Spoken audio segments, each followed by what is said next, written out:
With that, I'd like to step directly into our first speaker. First speaker will be Mr. Adam Brattis. He joined the National Renewable Energy Laboratory, a government-owned and contractor-operated entity, in 2008. His role is to manage NREL's R&D, research and development efforts in support of the United States Department of Energy's mission in biomass. This includes technical and managerial oversight in the areas of biochem, thermal chemical, algae biofuels, techno-economic and life cycle analysis, and fuels testing. He also serves as a spokesperson for the biofuels research program at NREL, both internally and externally. Adam came to NREL with 11 years of experience with ExxonMobil in the areas of R&D, corporate planning, refining, supply, and has an extensive knowledge with respect to both alternative and conventional fuels. It's my great pleasure to present Mr. Adam Brattis. Adam. Thank you, Stu. Can you hear me okay? Just a quick sound check. I think you can. I'm going to assume you can. So next slide, please. Awesome. Next slide as well. So thank you for having me. Really appreciate being part of the webinar today. Wanted to give you a little background on who we are at NREL before I jumped into the overview on bioenergy, which is what I've been asked to kind of give today.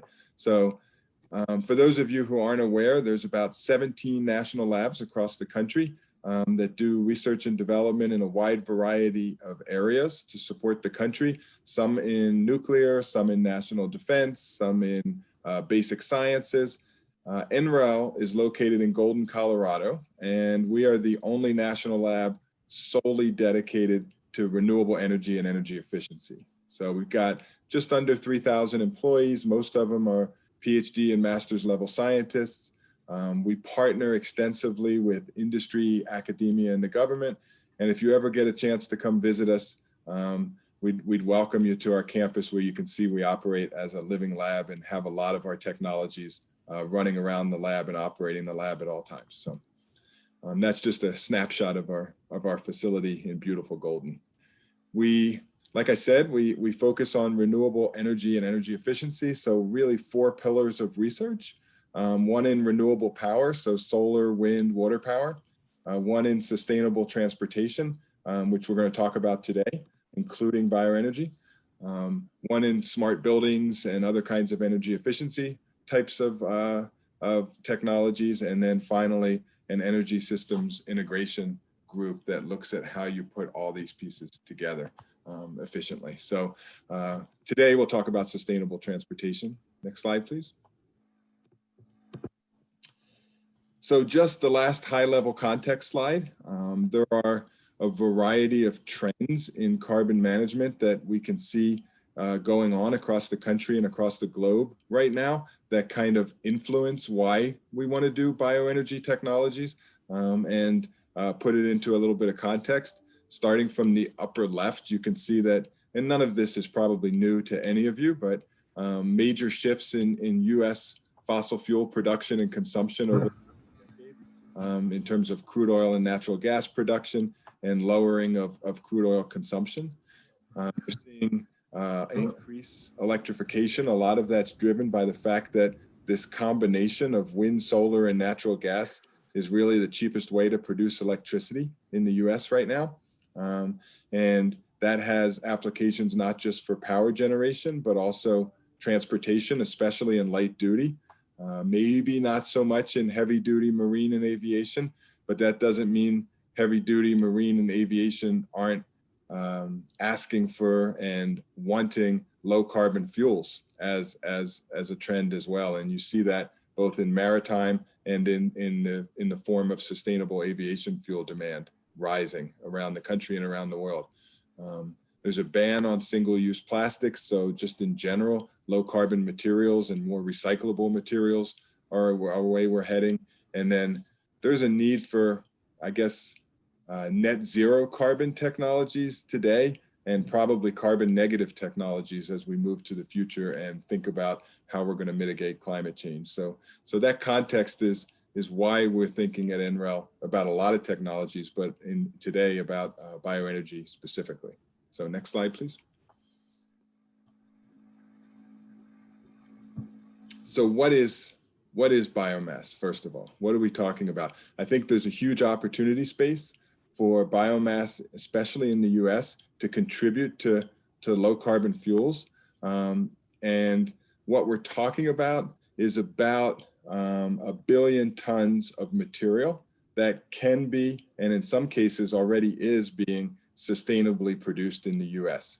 So these are things like, you know, woody residues, leftover forest residues, agricultural residues like corn stover, wheat straw, dedicated energy crops like switchgrass that could grow on dedicated soil that is not really fit for other kinds of food crops, municipal solid waste. And if we start thinking about, you know, how these plants are grown, they're grown by sucking CO2 out of the atmosphere, right? General photosynthesis.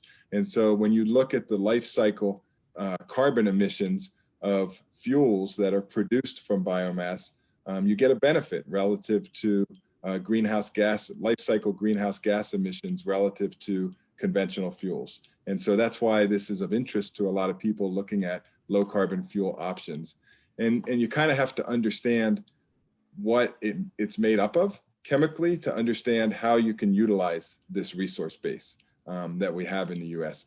And so when you look at the biomass, it's derived of polymer.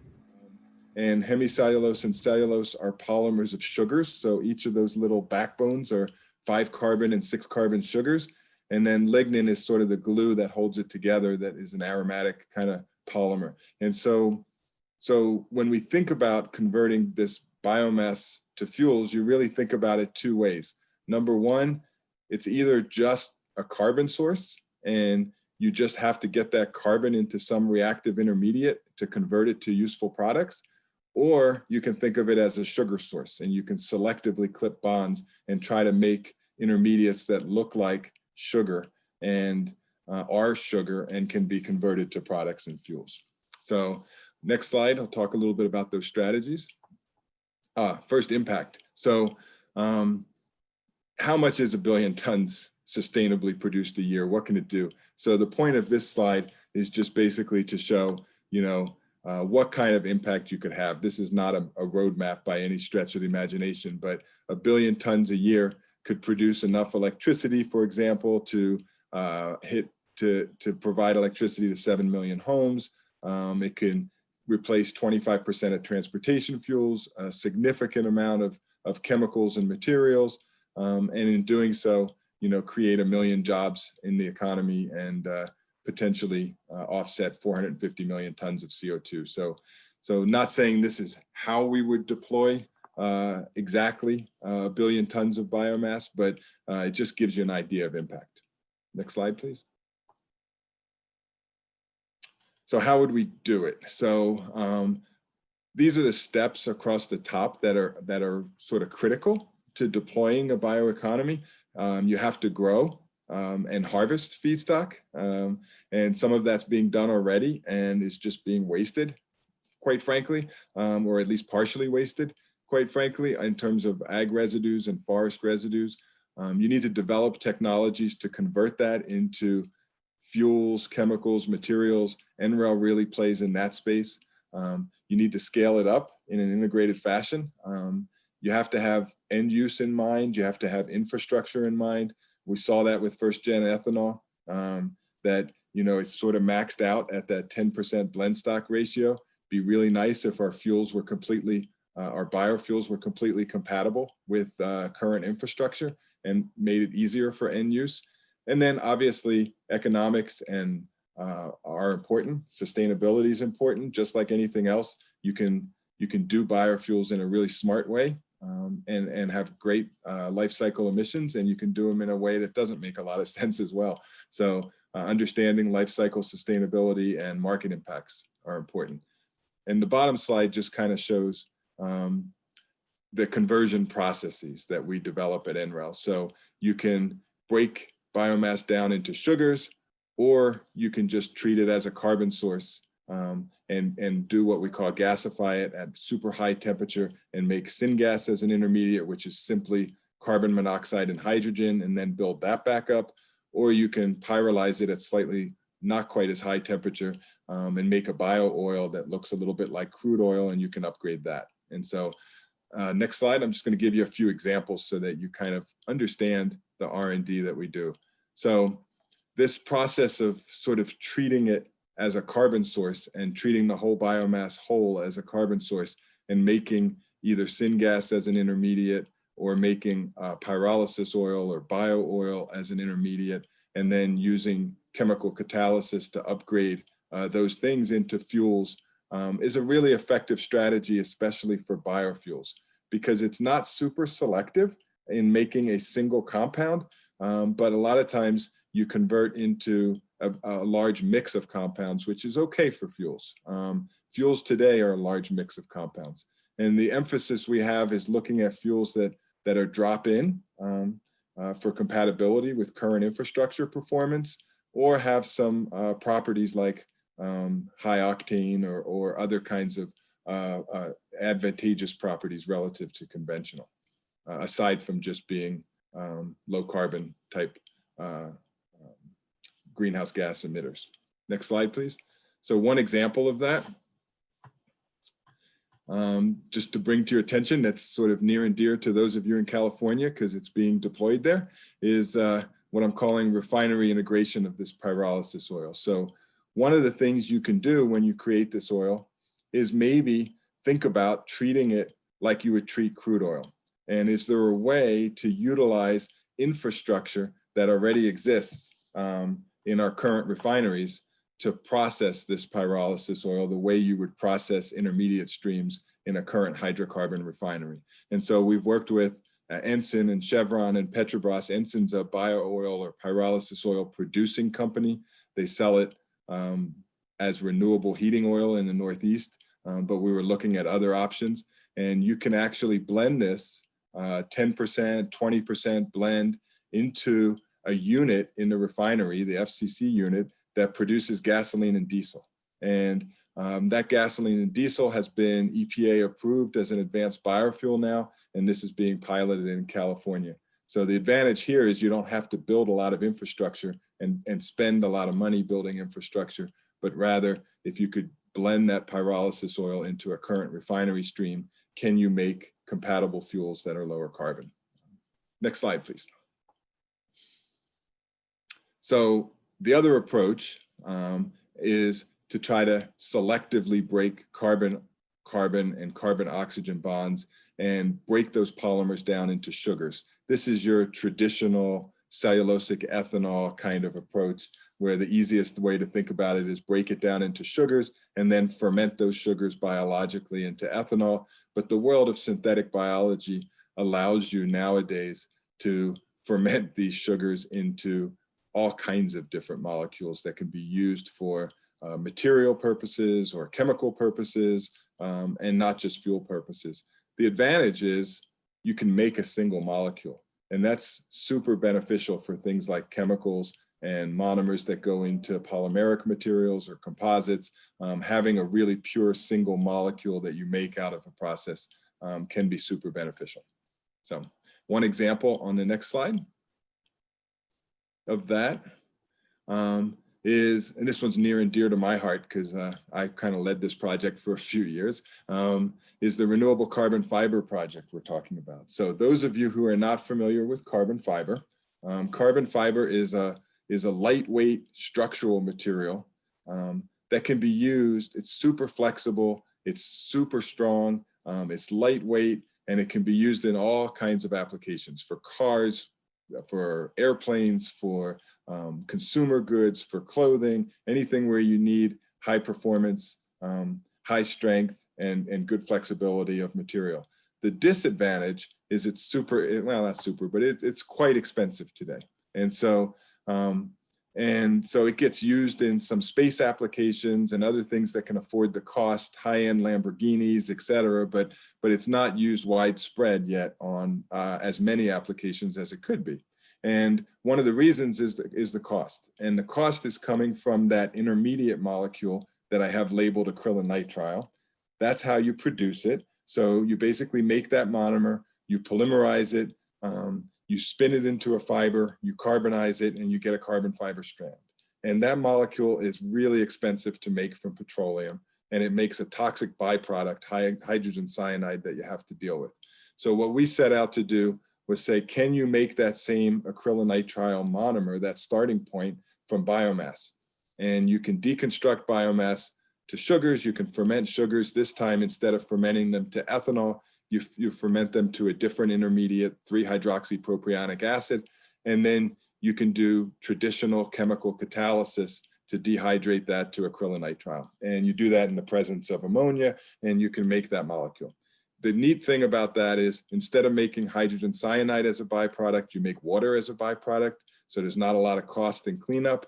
And the other neat thing is you can make it in 95% yield instead of 75% yield, and you can do it much quicker and easier at lower temperature. So that cost goes down by about 50% by making it from biomass instead of crude oil. So we're super excited about that. Next slide. And then just 2 more examples. So, and I'll turn it over. So using these technologies, biology, chemistry, chemical catalysis, electrocatalysis, to convert biomass to fuels is great, or biomass to chemicals is great, but can you deploy these same technologies to other feedstocks as well? And one of the things we're looking at NREL is, can you use those technologies to convert CO2 directly? And so one can imagine the conversion of CO2 to some reactive intermediate. It's not sugars and syngas this time. It's probably something else, formate, methanol, it might be gas, but convert CO2 to a reactive intermediate and then go to fuels and product. So just one example of that on the next slide is a project we're doing with SoCalGas and Electricaea. Electricaea is a company in Germany that discovered this awesome bug or organism deep in the ocean that can convert with 98% efficiency CO2 to methane. And so, so it can reduce CO2 all the way down to methane super efficiently, but it needs to do it in the presence of hydrogen. So the project we're working on the right is a route to what we call renewable methane. And so I have a big bioreactor in step 3 there that takes this bug, converts CO2 and hydrogen to methane that gets upgraded a little bit so that it's pipeline quality, but you need to get the hydrogen from somewhere. And the electrolyzer up front is a mechanism for renewable hydrogen. And so you basically split water using electrons from wind and solar, or electricity from wind and solar, and make hydrogen to feed with waste CO2 stream. And now you've got a pipeline quality natural gas or pipeline quality methane that you can call renewable methane. So, and then last slide. The other application we're looking to deploy these sort of techniques to, besides biomass and CO2, is plastics. So what are plastics? Plastics are no more than a heterogeneous polymer that looks a lot like biomass. And if you want to deconstruct those back down to their chemical building blocks, you have to selectively break carbon-carbon and carbon-oxygen bonds, just like we do with biomass. And we can apply a lot of those same deconstruction techniques. I'll use an example, PET. So polyethylene terephthalate is the material that's in your water bottle or your Dr. Pepper bottle or soda bottle or whatever. And it's made from 2 things. It's made from ethylene glycol and terephthalic acid. So can we use catalysis and biocatalysis to break down waste water bottles to those individual chemical molecules, ethylene glycol and terephthalic acid, and then not have to buy that material again, just use those core building blocks to make the next water bottle. So I'm not suggesting that we shouldn't use plastics, but is there a way to have it set up where you can chemically recycle them so you don't have to buy more materials ever again to be able to have these plastics? And then when you design them a way that end of life, they can fall apart more easily and more readily, and put a Trojan horse in there that if you hit it with light or if you hit it with a certain material, they fall back to their chemical core building blocks a little bit easier so that you can have this loop of chemical recycling. So next slide. So I think that's all I had. I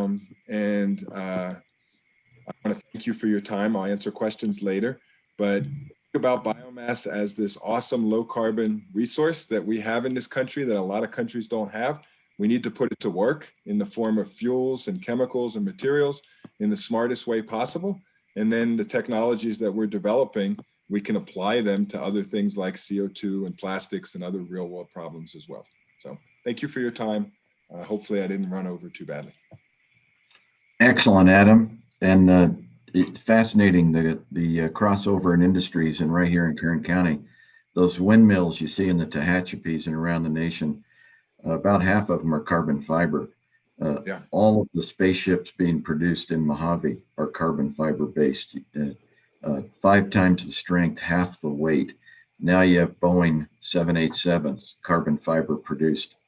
And it's just a fascinating transformation in cross industries based on your research at the National Laboratory System. Thank you again.